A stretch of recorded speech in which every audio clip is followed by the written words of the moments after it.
What would you do if you could up-level one notch your wine description skills in just 7 days?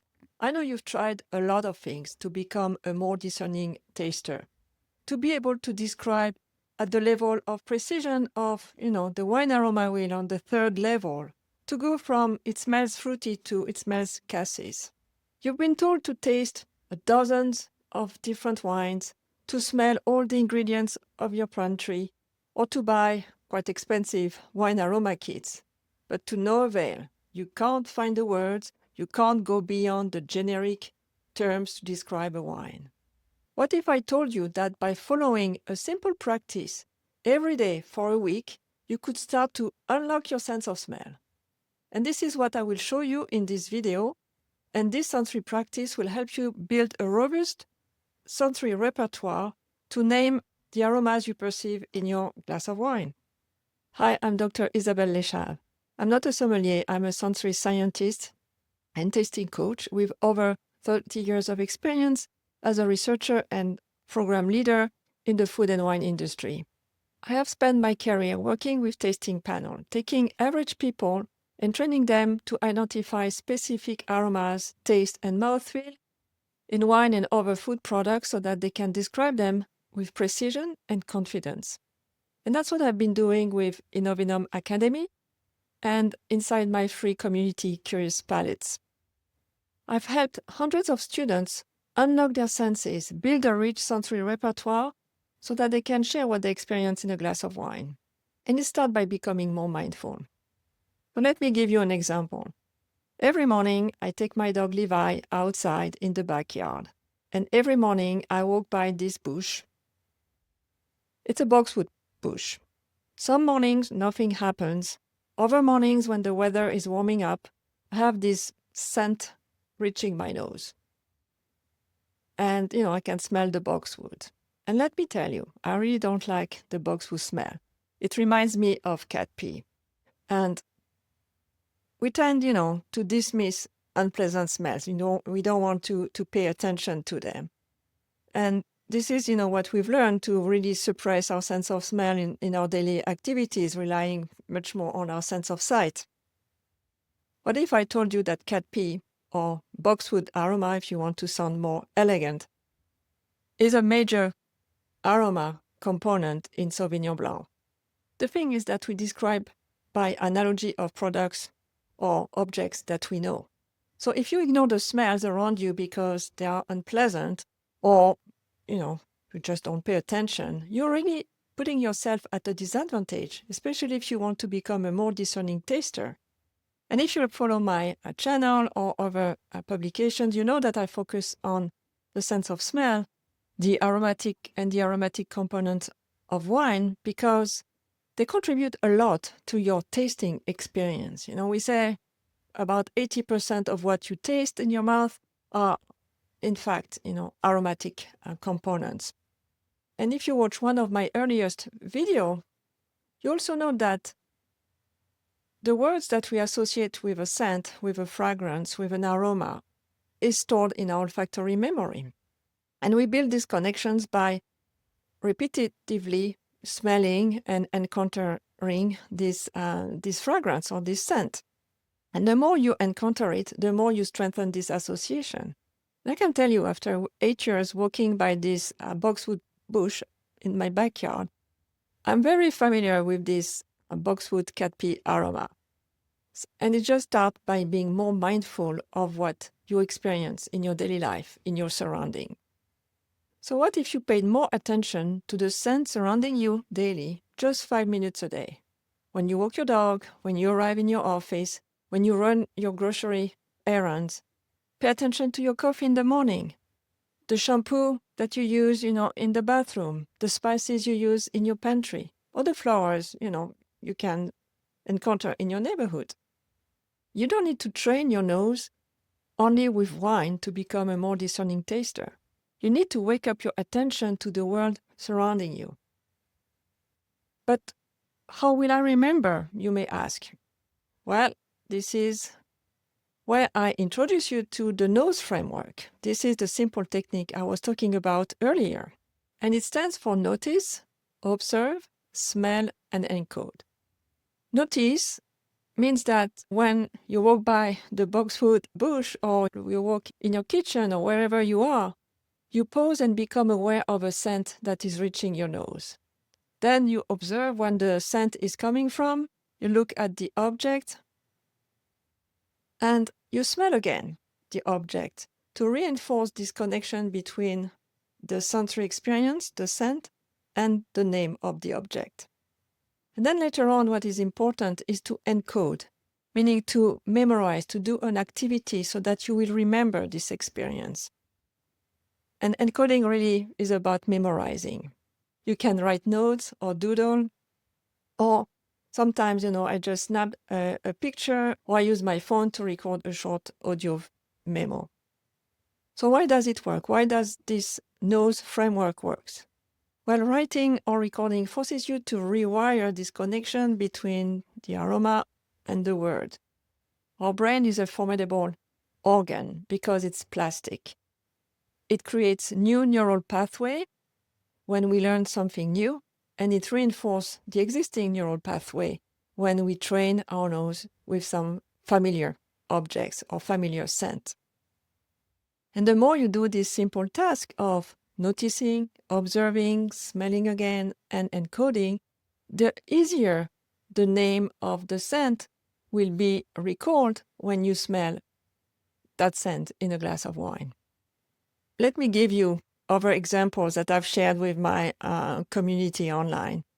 The first one is an experience that I encountered one morning where I entered the kitchen and I smelled something that reminded me of grilled pork skin. Don't ask me why, that's what came up immediately when I entered the kitchen. And what I noticed that smell that was very strong. When you wake up in the morning, sometimes you need a strong stimulus to wake you up. And that was that smell. And I realized, when I looked where the smell was coming from, it was coming from the toaster. So my husband must have put the toaster dial, a bit too high, and the croissant was burning, because then I realized that what was toasting was a butter croissant. So really the smell that I was smelling was not grilled pork skin, but it was a bit fatty because it was a butter croissant. This experience really reinforced this experience by teaching me, what a toasted smell was and what a burnt butter smell was as well. So just one experience. The other experience here is, again, sharing real life examples.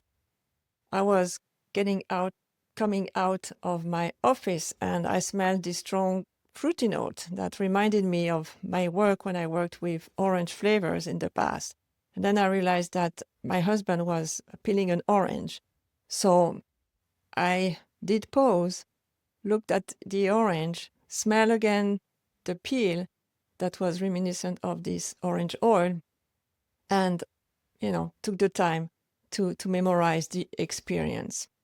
Here is another example that I shared with my community again, and it was related to making a coffee. So I was making a coffee and not really paying attention, and suddenly the heavily roasted coffee aroma reached my nose. And rather than, doing something else, looking at my phone or doing something else in the kitchen, I just paused and smell again that aroma to really remember the experience and the scent and what I was smelling, which was the scent of roasted coffee being brewed in front of me. So this method is quite simple. I shared these 3 examples with my community, and just the fact of writing and explaining what I experienced helped me remember and encode these 3 different experiences into my memory. And as I share that with you, I really see the scene, almost smell the smell, the aromas that I experience in the kitchen, outside of the office, in front of the coffee machine. I can remember very vividly those experiences. So if I encounter similar aromas in a glass of wine, it will help withdraw this information from my brain because I've paid attention. So it's a very simple method, but with every simple method, some people try to make it more complicated and they become confused. Really, this exercise is a passive exercise.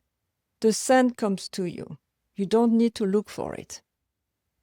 And it's really what it means to be mindful. It's to be aware of what you are surrounded by. You are not, looking for a particular spice in your kitchen drawer. If you open your kitchen cabinet, is there a particular aroma that comes to you right away? Then look for it. Which one do you perceive? And maybe you can become a detective and look for that particular smell. And then pause, notice, reobserve, smell again, and remember. So that's what it means to be mindful. It's to be aware, to be alert, and ready to experience a new sensory experience. So this method, as I mentioned, is mindful. It's not intentional. There are other techniques that I teach inside a workshop, and you will find more information below, that are really more intentional, where you really focus on specific aromas that you really want to learn with particular stimuli that are either household products or aroma standards like we use in sensory training of tasting panels. So by practicing just 5 minutes a day, or whenever a scent or fragrance, a smell reaches your nose, just pause, notice, observe, and encode, meaning memorize. And why does it help you become a more discerning taster? Again, I made that point several times. It is always good to repeat it. It helps you build those neural connections between the sensation and the word. It's a perceptive exercise and a cognitive exercise. So it helps reinforce this connection, and the more they are reinforced, the more you will remember. The other point is that by paying more attention to the aromas around you, to the smells around you, you will build a richer sensory repertoire. You will be able to discern more different aromas, smells, fragrances in your environment and in your glass of wine. And finally, it's a very low-cost exercise. You don't need to purchase wines, you don't need accessories, you don't need aroma kits. You just need your nose and being curious. So to recap, the N.O.S.E framework is the first step to awaken your sense of smell, because the sense of smell contributes a lot to your tasting experience. And training your sense of smell is the most effective way to improve your tasting skills. So the N.O.S.E framework, again, notice, observe, smell, and encode. And thanks to this practice, you will expand your sensory repertoire, you will strengthen your olfactory memory, and you will improve your wine tasting skills. And really, it doesn't take a long time to see results. This is a testimonial for Bob, who, by the way, is a wine judge and a renowned winemaker, who said, well, one of the key moments of this training was that he has basically ignored the scent around him, and losing, the opportunity to broaden the sensory repertoire. And he added, I never realized how many different smells there were in my garage.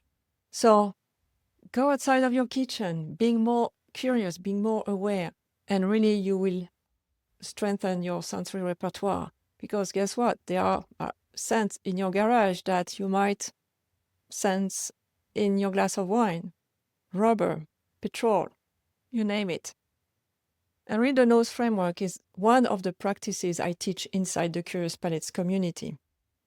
So you don't have to do this alone. If you need help, if you want, some coaching and some structure in your training, join us. Because when you join, I take you through a sensory orientation, and you go through a 7-day mindful smelling practice, like I just showed you. And really, again, people experience the benefit of this technique very quickly. It really unlocks your sense of smell. You pay more attention. And as I discussed, there are a lot of benefits associated to this simple practice. 5 minutes a day. If you have any questions, feel free to drop it below in the comments. If you like the video, like it, subscribe, and I will see you soon.